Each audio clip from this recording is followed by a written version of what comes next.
Todo el mundo que ha pasado horas construyendo una casa de Lego solo para verla caer entiende el impacto de grandes fallos en la construcción. Los profesionales de la construcción son bien remunerados por una razón. Es esencial asegurar que solo los mejores sean seleccionados para estas tareas vitales, ya que un error puede tener graves consecuencias, como demuestra este video.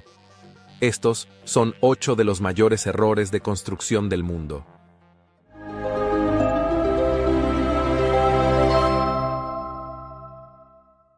Número 8.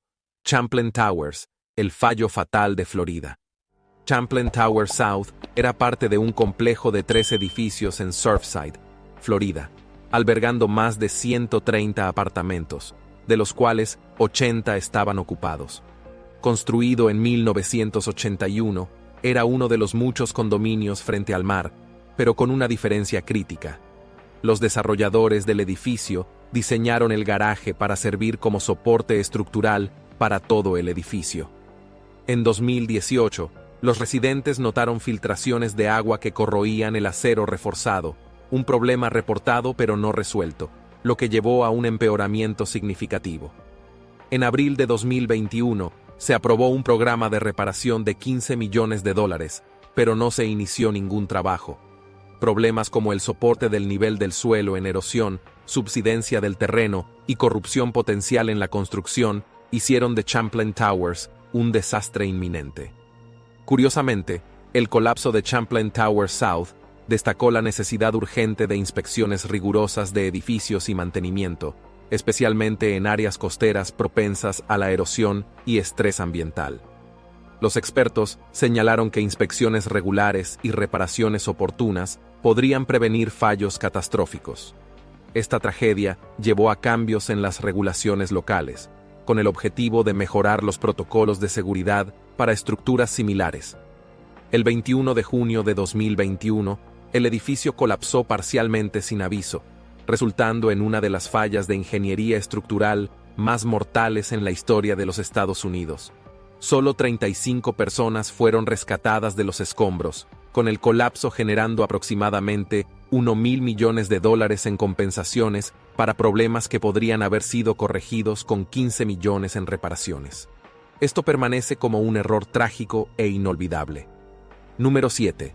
The Citadel Tower, el error monumental. Los edificios altos siempre han sido sinónimo de modernidad y progreso. Sin embargo, no todos los proyectos de rascacielos llegan a concluirse. The Citadel Tower, destinado a ser un hito en una metrópoli bulliciosa, enfrentó numerosos contratiempos. La construcción comenzó con gran fanfarria, prometiendo instalaciones de última generación y apartamentos lujosos.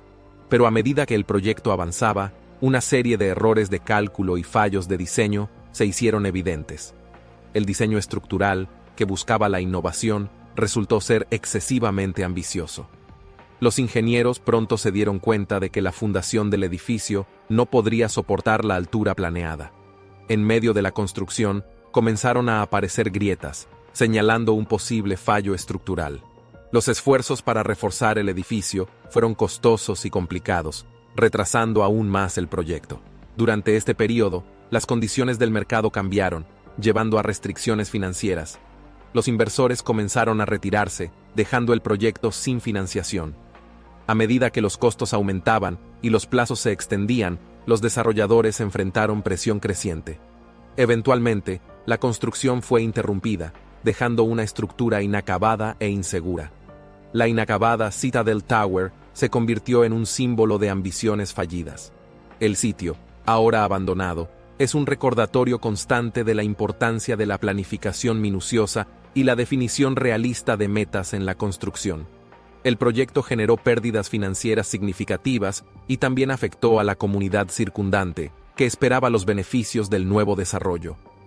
Este error monumental en el diseño y ejecución sirve como una advertencia para futuros emprendimientos arquitectónicos. Número 6. La presa peligrosa, el susto de Oroville. En febrero de 2017, 188,000 residentes del norte de California recibieron órdenes urgentes de evacuación. La causa de la alarma: la presa de Oroville, la más alta de los Estados Unidos, construida por $25 millones como respuesta a inundaciones devastadoras en la década de 1950. Por casi 5 décadas, la presa gestionó efectivamente los niveles de agua hasta que el invierno de 2017 trajo lluvias sin precedentes. El nivel de agua del embalse subió y una grieta apareció en el vertedero principal de la presa, expandiéndose rápidamente a un cráter de 70 metros. La crisis de la presa de Oroville destacó problemas significativos en la gestión de infraestructura. Investigaciones revelaron que el vertedero de emergencia, diseñado para desviar el exceso de agua, nunca había sido adecuadamente probado en condiciones reales. Además, los expertos señalaron que las inspecciones de rutina y el mantenimiento fueron insuficientes, permitiendo que problemas menores se convirtieran en fallos mayores. Este evento destacó la importancia de la gestión proactiva de la infraestructura y la necesidad de evaluaciones regulares y completas para prevenir tales crisis. En un intento desesperado de gestionar la situación, las autoridades apagaron el vertedero principal, pero los niveles de agua continuaron subiendo. La única opción restante era usar el vertedero de emergencia, que nunca había sido usado antes. El agua comenzó a fluir por este vertedero no probado, erosionando su superficie y amenazando con causar un colapso catastrófico de la presa. Afortunadamente, la presa resistió y los residentes evacuados pudieron regresar a casa en seguridad. Sin embargo, el incidente reveló que el vertedero había sido construido en un lecho rocoso inestable, una falla crítica que pasó desapercibida por casi 50 años. Los daños fueron graves, con los costos de reparación escalando a $1.000 millones, significativamente más altos que el costo original de construcción de la presa. Número 5. La catástrofe de la tienda departamental, el colapso catastrófico de Seúl. En preparación para los Juegos Olímpicos de verano de 1988, Seúl, la capital de Corea del Sur, experimentó un enorme auge de desarrollo urbano. Una parte significativa de esta transformación fue la construcción de la tienda departamental Samsung. Inicialmente planeado como un edificio de apartamentos, el proyecto tomó un rumbo drástico cuando el futuro presidente Lee Jun decidió transformarlo en una tienda departamental después de que la construcción ya había comenzado. Priorizando el espacio comercial sobre el residencial, muchas de las columnas de soporte originales del proyecto fueron removidas y sustituidas por elegantes escaleras mecánicas. Cuando el arquitecto original se opuso, citando preocupaciones de seguridad, Lee Jun los despidió, pero sus alteraciones no se detuvieron allí.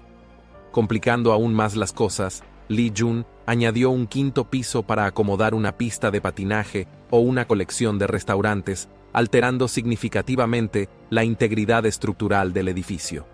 El espacio adicional pretendía maximizar las oportunidades comerciales, comprometiendo aún más la seguridad de la estructura. Esta estrategia agresiva de modificación resultó en un edificio peligrosamente inestable, que fue abierto al público el 7 de julio de 1990. Desde el principio, comenzaron a aparecer grietas en los techos, pero estas advertencias fueron ignoradas por Lee y su equipo de gestión. En la mañana del 29 de junio de 1995, estas grietas empeoraron dramáticamente. A pesar del peligro visible, la administración de la tienda optó por no evacuar, temiendo una pérdida de ingresos debido al gran número de clientes. Este error fatal se hizo evidente cuando, a las 17 horas, el techo del quinto piso comenzó a ceder. A las 17:52, los sonidos de grietas llevaron a los trabajadores a iniciar una evacuación, pero era demasiado tarde. El techo principal colapsó, las columnas de soporte cedieron y toda el ala sur del edificio colapsó en el sótano. El desastre hirió a 144 personas y cobró 52 vidas, convirtiéndose en una de las fallas estructurales más mortales de la historia moderna. El impacto financiero fue inmenso, con los daños materiales costando solo $216 millones en la época, equivalente a $364 millones hoy. La compensación para las familias de las víctimas agregó al peso financiero. Inicialmente, Las familias buscaban un promedio de $361,000 cada una, pero se les ofrecieron solo $220,000. En 2003, los pagos totalizaron $300 millones, agotando la fortuna personal de Lee Jun y simbolizando la caída final de sus decisiones antiéticas. A pesar de estas reparaciones, el impacto del desastre fue profundo, sirviendo como un recordatorio sombrío del costo de la negligencia en la construcción. Número 3. La ciudad inclinada de São Paulo.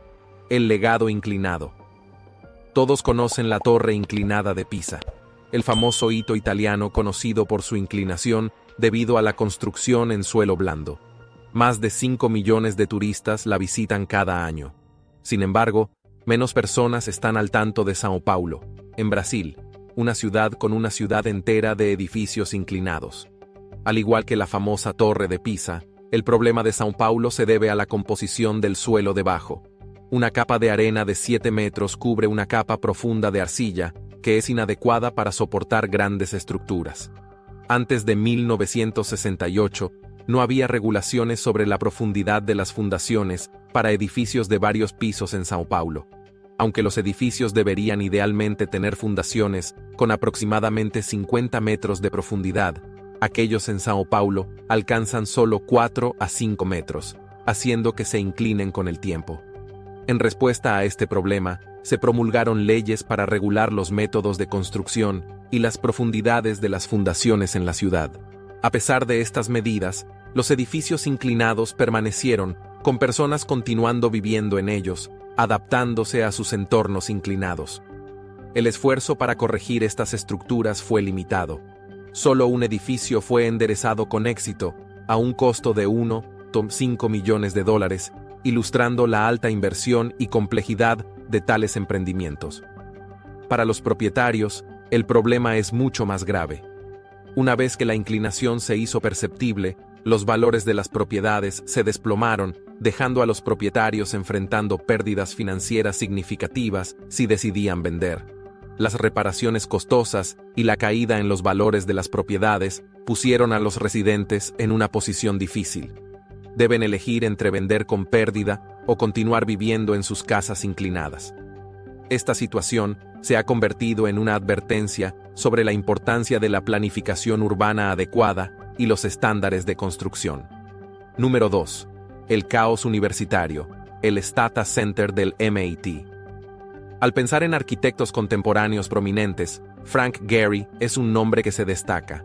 Descrito por Vanity Fair como el arquitecto más significativo de nuestro tiempo, los diseños de Gehry son conocidos por su innovación e impacto visual. Entonces, cuando el MIT, una de las principales universidades del mundo, contrató a Gehry para diseñar un nuevo centro de investigación en inteligencia artificial y ciencia de la computación, las expectativas eran altas. El resultado fue el Stata Center, un edificio que costó $300 millones para construir, con otros $15 millones pagados a Gehry por sus servicios. El Stata Center, concluido en 2004, presenta los elementos de diseño no convencionales característicos de Gehry. Su apariencia llamativa, con torres inclinadas y ángulos caprichosos, lo hace un hito distintivo en el campus del MIT. Sin embargo, la estética única del edificio vino con problemas prácticos significativos. Poco después de su finalización, el Stata Center fue acosado por problemas, incluyendo filtraciones, grietas, moho y problemas de drenaje. El diseño inusual del edificio hacía que nieve y hielo cayeran peligrosamente de sus varias proyecciones, representando riesgos para aquellos debajo. El MIT terminó demandando a la empresa de Gehry por estos defectos, buscando compensación por las extensas reparaciones necesarias. La demanda destacó las significativas cargas financieras y operativas causadas por los defectos del edificio. Aunque la acción fue resuelta amigablemente, el Stata Center sigue siendo una estructura polarizadora. Aunque es visualmente cautivador y provocador, muchos argumentan que sus impracticabilidades lo convierten en un desastre de $300 millones en términos de funcionalidad. Número 1. Galloping Gertie, el desastre del puente Tacoma Narrows. Actualmente, existen más de 600.0 puentes en los Estados Unidos, y muchos de ellos son bastante antiguos, con el 42% construidos antes de 1970. Aunque algunos de estos puentes ahora son considerados estructuralmente ineficientes, otros fallaron mucho antes de que sus fallos pudieran ser totalmente percibidos.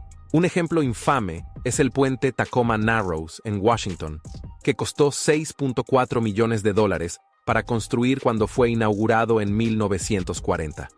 Ajustado por la inflación de hoy, ese valor sería un impresionante $126 millones. En la época, era el tercer puente colgante más grande del mundo, superado solo por el Golden Gate Bridge en San Francisco y el George Washington Bridge en Nueva York. A pesar de la inversión significativa, los trabajadores de la construcción quedaron alarmados cuando el puente comenzó a moverse verticalmente en condiciones de viento, ganando el apodo de Galloping Gertie. Los problemas con la Galloping Gertie se debían a su diseño. Fue el primer puente en utilizar grandes vigas de acero carbono ancladas en bloques de concreto, desviándose de las estructuras de celosía abiertas tradicionales que proporcionaban soporte estructural para puentes colgantes anteriores. Este diseño innovador inadvertidamente creó inestabilidad aerodinámica. El viento fluía tanto por encima como por debajo del tablero del puente, haciendo que se balanceara. El balanceo llevó a un fenómeno conocido como flúter aeroelástico, que resultó en movimientos de torsión dramáticos. El colapso del puente Tacoma Narrows se convirtió en un estudio de caso fundamental en ingeniería y física. Investigadores e ingenieros analizaron extensamente el colapso para entender el impacto de la aerodinámica en grandes estructuras. Este evento estimuló avances significativos en el diseño de puentes, particularmente la incorporación de pruebas en túnel de viento y otras consideraciones aerodinámicas para prevenir fallos similares en proyectos futuros. Las lecciones aprendidas con Galloping Gertie contribuyeron a la seguridad y estabilidad de los puentes modernos en todo el mundo. Solo 4 meses después de abrir al público, el puente colapsó espectacularmente en el agua debajo. Milagrosamente, no hubo fatalidades. La última persona en cruzar el puente, Leonard Coatsworth, perdió su coche y su perro, Toby, en el incidente. Coatsworth recibió una compensación totalizando $50.0 en dinero de hoy por sus pérdidas. El colapso del puente, un error de $6.4 millones, resultó en una pérdida financiera sustancial y destacó la importancia de considerar los efectos aerodinámicos en el diseño de puentes. ¿Cuál de estos desastres de construcción crees que fue el mayor error? ¿O crees que parte de ese dinero fue bien gastado? Déjanos saber en los comentarios abajo. Hasta la próxima.